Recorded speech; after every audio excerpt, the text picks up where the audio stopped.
श्री कृष्ण का महाराज शिव का गोपी रूप और माँ लक्ष्मी का आगमन जाने शरद पूर्णिमा का महत्व।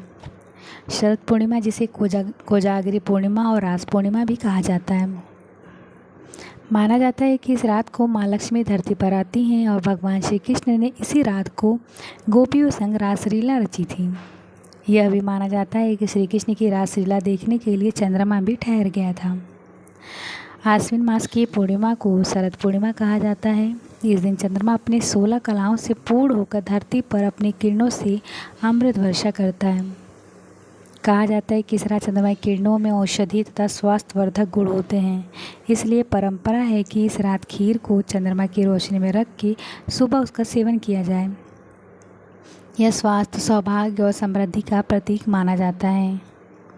जानते हैं शरद पूर्णिमा से जुड़े महत्वपूर्ण और कुछ दिलचस्प धार्मिक कथाएं। धरती पर आती हैं माँ लक्ष्मी। शरद पूर्णिमा की रात को माँ लक्ष्मी का विशेष दिन कहा गया है।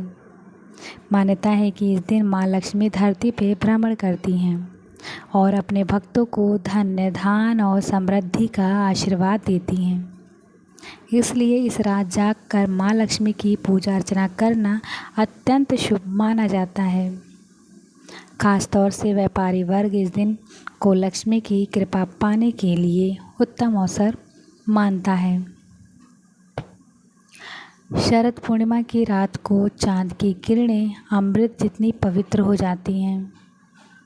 माना जाता है कि इस चांदनी रात की रोशनी में खीर रखना बेहद शुभ होता है। सुबह इस खीर का सेवन करने से शरीर और मन को शीतलता, शांति और संतुलन देता है। भगवान श्री कृष्ण ने किया था महारास। धार्मिक मान्यताओं के अनुसार आज से करीब 52 वर्ष पूर्व भगवान श्री कृष्ण ने शरद पूर्णिमा पे 16,108 गोपियों संग वृंदावन में यमुना नदी के किनारे स्थित बंसीवट पर महारास किया था। इस महारास को रासलीला भी कहा जाता है।